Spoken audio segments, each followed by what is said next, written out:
លទូសាប់ទៅអូនភ្លេចគិតយប់ជ្រៅផ្ញើសារច្រើនលើកពីលពើមិនឃើញតបឆ្លើយព្រោះតែនឹកអូ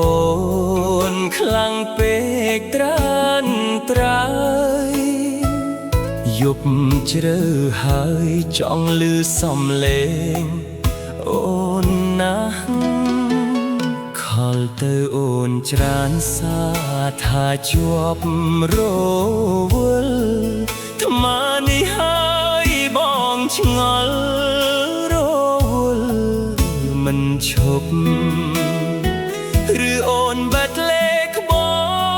ងមិនឃើញតែត្រឡប់ថ្ងៃដល់យប់អូនមិនព្រមលើកលេខបងឬលេខបងលេខខំមិនសំខាន់មិនចង់រំខា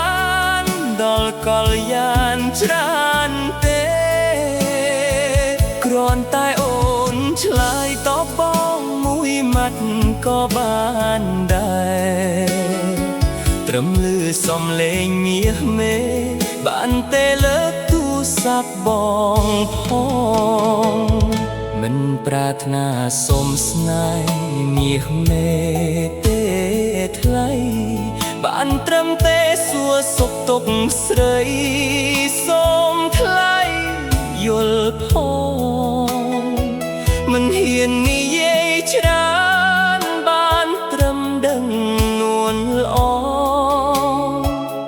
អូនសុខហើយត្រានត្រយអើយបងអស់ចិត្ត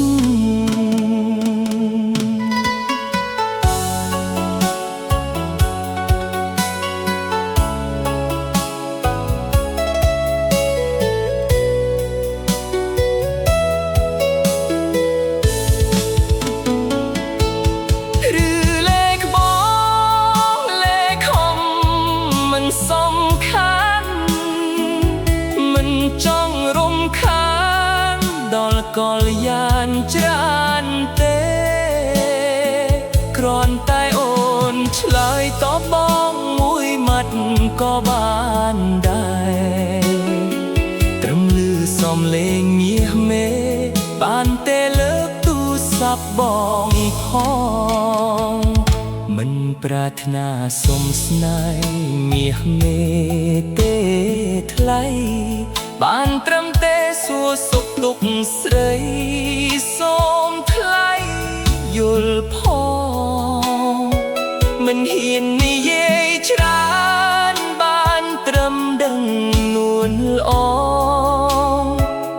អូនសុខហើយត្រានត្រៃអើយបងអស់ចិត្តតើអូនធ្វើបានទេ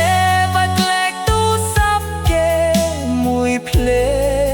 ហើយលើកទូរស័ព្ទបងស្នេហ៍ស្នងមីញីមួយម៉ាត់បងនឹងលេងរំខា